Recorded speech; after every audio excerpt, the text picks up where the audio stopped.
Mm, mm, mm, mm. What's going on? What's going on, Coach Tyreek here? I hope all is well. Just a late night tumbling talk. Whoever hops on, hops on. If you have any questions about tumbling, please drop it down below. It can be something really, really basic.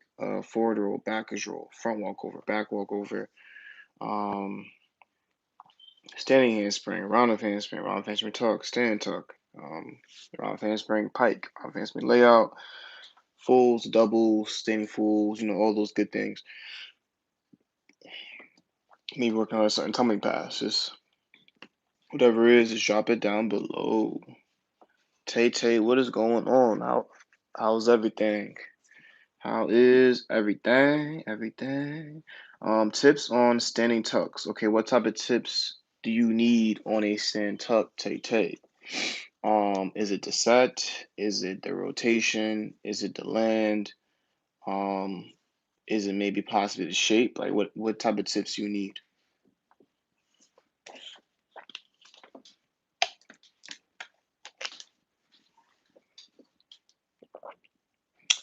Okay.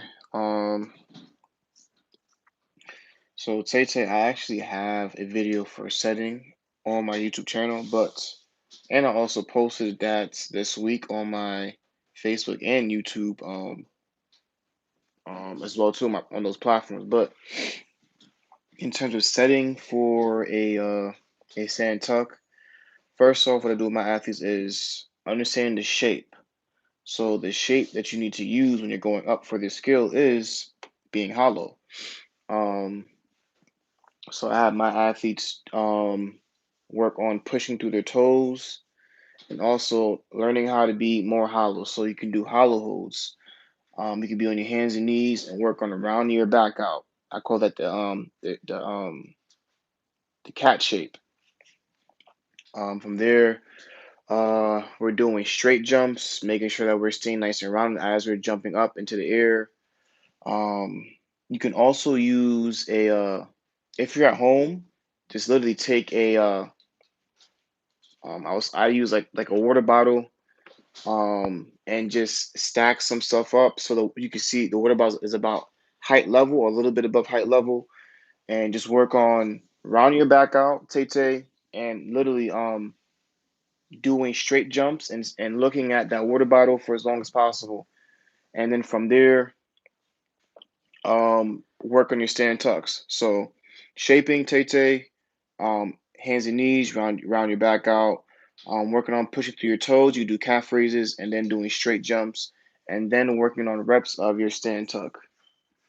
That will help with the set. In terms of the head throw, Tay, I would work on looking at my spot point, and then as I'm going around in the ball shape, I'm looking at my toes so I don't throw my head towards the end of the skill.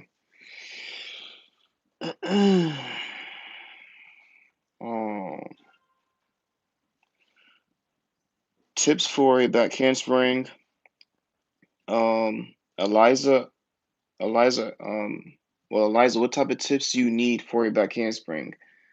Um, is it the jump? Is it the handstand part? Is it the finishing part? What tips you need?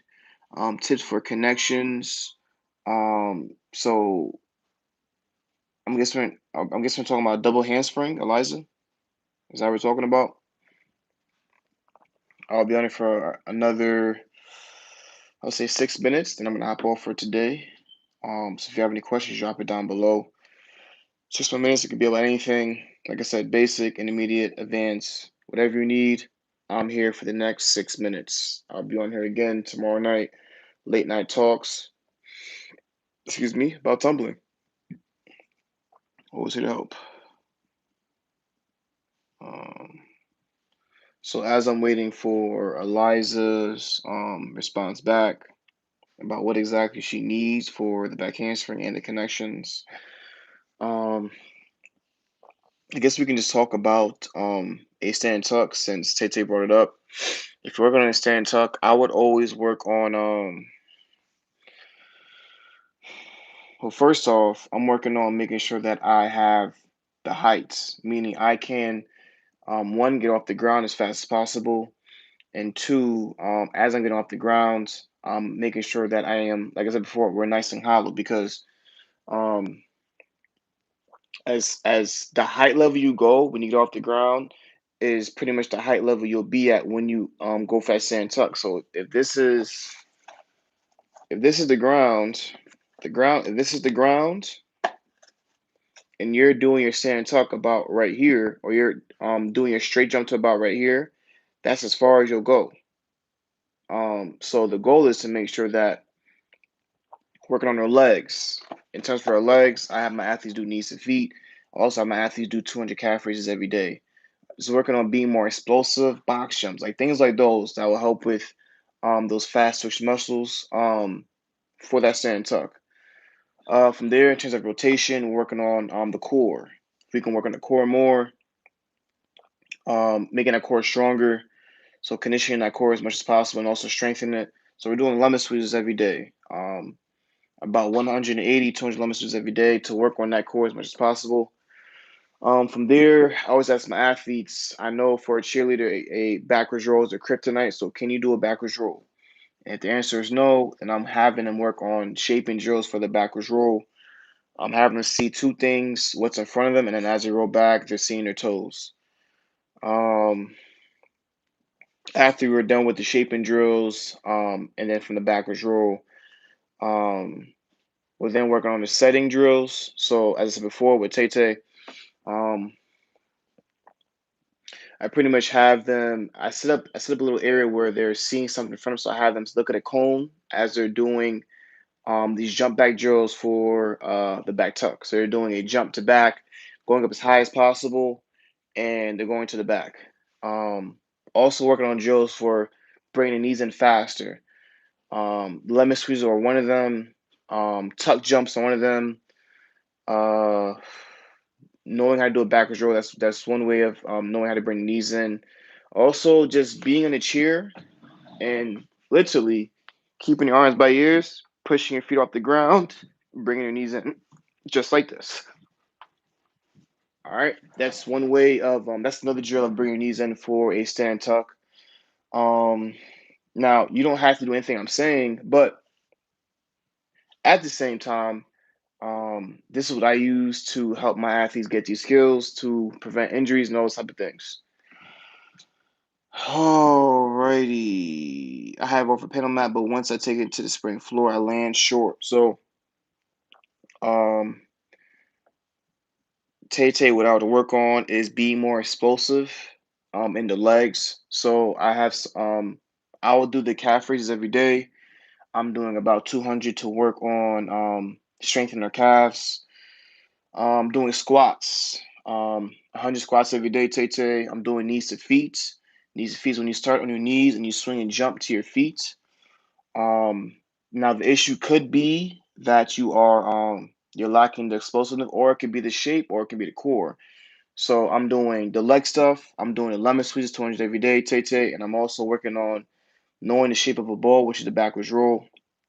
You can also send me a video of your stand tuck, Tay. Just DM me, and we'll go from there to see exactly what the reason is. But send me a video, and we'll go from there. Excuse me.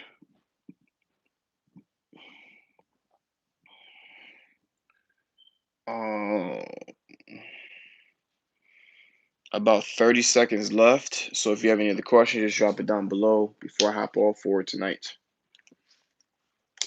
Late night tumbling talk.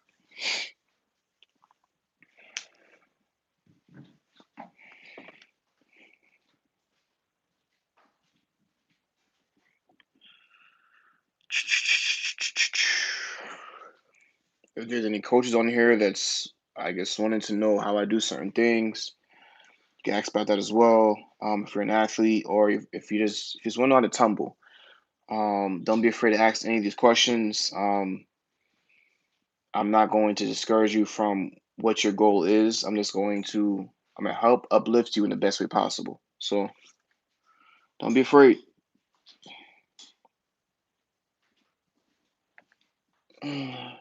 Tay, you are welcome. You are welcome. Once again, I'll be on here again I believe the time will be 8 o'clock, but I'm not sure yet. But I'll be on here again tomorrow night, late night talks about tumbling. So if there's a question you haven't asked yet, you can save it for tomorrow, and we'll go from there. But yeah, that's pretty much it for tonight.